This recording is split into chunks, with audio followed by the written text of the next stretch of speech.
ఒక నిర్భయ జరిగితేనో, ఒక దిశ జరిగితేనో కొత్త కొత్త చట్టాలన్నీ కూడా వచ్చేస్తున్నాయి. ఈ చట్టాలన్నీ ఏమవుతున్నాయంటే అంటే వాళ్ళకి సాక్ష్యాలు ఉండవు కదా అటువంటివి జరిగినప్పుడు. కాబట్టి ఆవిడ మాటే సాక్ష్యంగా పరిగణించండి అనే రేంజ్లోకి వచ్చేసింది. ఇది ఏ దేశంలో లేదు ఈ దరిద్రం, మన దేశంలో మాత్రమే. సరే, అది నిజంగా బాధితులకు హెల్ప్ అవ్వచ్చు. కానీ ఎవరైతే డబ్బులు ఎక్స్టార్షన్ చేయాలనుకుంటున్నారో వాళ్ళ చేతిలో ఇవి వెపన్స్ లాగా మారిపోయినాయి.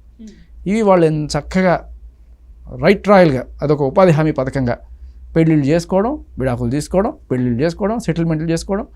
ఒక ఆవిడైతే 51 పెళ్ళిళ్ళు చేసుకుందంట మొన్న. ఇదే పని ఒక్కొక్కరి దగ్గర 5 లక్షలు 10 లక్షలు, ఫస్ట్లో అయితే 50 లక్షల దగ్గర నుంచి మొదలుపెట్టి సెటిల్మెంట్లు చేసుకుంటూ ఇదే పని.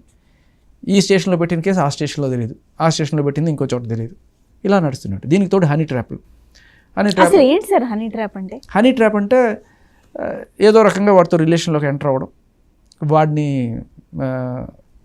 ఊరించి లేకపోతే ఏదో రకం మామూలుగా అయినా సరే ఒక రిలేషన్ కూడా అవ్వక్కర్లా, ఒక ఓయో రూమ్ బుక్ చేసుకొని అక్కడికి వెళ్ళి ఈ లోపల ఆవిడ ఫోన్ చేసేస్తుంది, ఇదిగో నాకు జరిగిపోయిందని చెప్పి వెంటనే వచ్చేస్తారు, వాడిని తీసుకెళ్ళిపోతారు. సో పోక్సో కేసులు పెడతారు, 376 అదే అత్యాచారం కేసులు పెడతారు. ఇవన్నీ కూడా ఏ సాక్ష్యాలు లేకుండా ఫస్ట్ అరెస్ట్ అయితే చేసేస్తారు. అదే నా డౌట్ సార్. అంటే పెద్ద లేకపోతే మిడిల్ క్లాస్ స్థాయి ఇవన్నీ పక్కన పెడితే అతనితో రిలేషన్షిప్లోకి ఎంటర్ అయినప్పుడు ఆవిడ మైనరే కావచ్చు కాక పోక్సో చట్టం కింద. బట్ దెన్ పలుసార్లు with consent, if anybody is together with consent or without consent, మరి ఎందుకు ఆ ఒకరి దగ్గరే ఉన్న నీకు ఇష్టం లేకపోతే వెళ్ళిపోతే, నువ్వు ఎక్కడికైనా వెళ్ళిపోతే నేను వెతికి మరీ పట్టుకొని తీసుకొచ్చి అలా ఉండదు కదా. మరి అలాంటి సినారియోలో కూడా పోక్సో కేసు పెట్టి ఒకరి అంటే ఇద్దరిది పేరు బయటకు వచ్చినప్పటికీ ఏదో ఒక సినారియోనే విక్టిమైజ్ చేస్తూ ఒకవైపే సినారియో కూడా ఏం ఉండదు, దానికి సంబంధించి సాక్ష్యాలు ఏం అక్కర్లేదు. ఇప్పుడు కేసు పెడితే చాలు. ఇప్పుడు ఆ టైంలో నాకు పరిచయం అయ్యాడు, 4 ఏళ్ళు జర్నీ, 16 ఏళ్ళు 17 ఏళ్ళ వయసులో పరిచయం అయ్యాడు, మేము 5 ఏళ్ళు కలిసి జర్నీ చేసాము.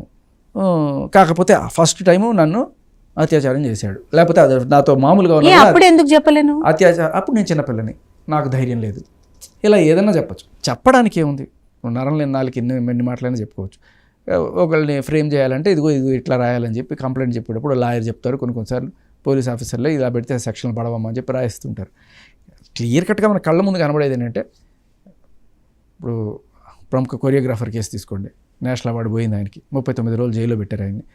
ఏంటి ఆయన ఏంటంటే 4 ఏళ్ళు రిలేషన్లో ఉండి ఇద్దరం ప్రేమించుకున్నాము, పెళ్లి చేసుకుందాం అనుకున్నాం, అది ఆవిడికి తెలిసిపోయిందనే విషయం తెలిసిపోయి ఆ తర్వాత ఏదో సపరేట్గా ఉండాల్సి వస్తూ ఆయన మీద ఎలా కచ్చ తీర్చుకోవాలని చెప్పి కచ్చ తీర్చుకోవాలనుకుంటే వేరే సెక్షన్లు పెట్టండి, కొట్టాడో తిట్టాడో లేకపోతే ఇంకేదైనా సరే అత్యాచారం చేశాడు, 4 ఏళ్ళ నుంచి అత్యాచారం చేస్తున్నాడు. అది వినడానికి కూడా ఎవరి చెవిలో పూలు పెడుతున్నారా. కాకపోతే ఏమవుతుందంటే ఇది ఎట్టగా నిలబడదు కేసు. కానీ పోక్సో పెట్టేశారు కాబట్టి పోలీసుల విధి ఏంటంటే అరెస్ట్ చేసి లోపలేయాలి. 39 రోజులు ఆయన జైల్లో ఉన్నాడు.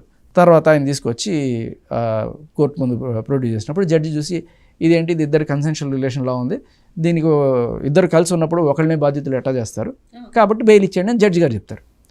ఈ లోపల 39 రోజులు జైలు. సో ఇప్పుడు ఫైనల్ తీర్పులు వచ్చేటప్పటికి మొత్తం మారిపోతుంది. బట్ బెయిల్ కాపీలోనే ఇలా ఉందంటే మీరు అర్థం చేసుకోవచ్చు. జనరల్గా పోక్సో కేసులో బెయిల్ రావడం అనేది చాలా ఇంపాసిబుల్. అటువంటిది ఇది ఎంత వీక్ కేసు అయితే బెయిల్ వచ్చేస్తుంది మనం ఆలోచించు. అంటే క్లియర్ కట్గా మనం అక్కడ జడ్జి గారి కామెంట్స్ కూడా నేను చెప్తాను మీకు. ఇద్దరూ కలిసి ఉన్నట్టే అర్థం అవుతుంది.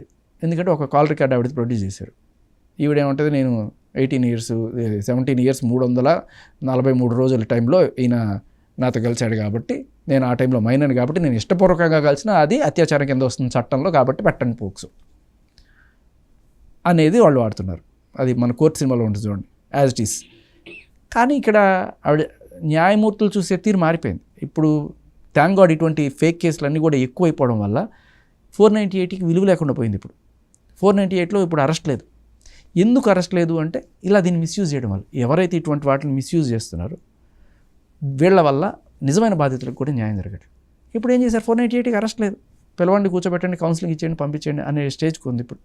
అలాగే ఇటువంటి కేసెస్ ఎవరైతే 4 ఏళ్ళు కలిసి ఉండి సడన్గా ఒక రోజున ఆవిడకి ఏదో మల్లెపూలు పట్టరాలేదనో లేకపోతే ఆవిడ అడిగిన పాయసం పట్టరాలేదనో ఈవిడ కోపం వచ్చేసి వీళ్ళు కేసులు పెట్టేస్తే 4 ఏళ్ళ నుంచి నా మీద అత్యాచారం చేస్తున్నాడని చెప్పి వాట్ ఈస్ దిస్ అని చెప్పి ఈ 2025-26 తీర్పులు క్లియర్ కట్ అర్థం పడుతున్నాయి. వీటికి ఏంటంటే ఇటువంటివన్నీ చల్లవైకి నుంచి ఏది మొట్టమొదటిసారి అత్యాచారం జరిగిందండి, మిగతా 10 సార్లు మేము హ్యాపీగానే ఉన్నామండి, కాకపోతే ఫస్ట్ టైం అది చేశారు కదండి దానికి పెట్టండి అంటే పక్కెళ్ళి ఆడుకోమంటున్నారు. ఇప్పుడు అవి లేవు, ఇప్పుడు తీసేశారు.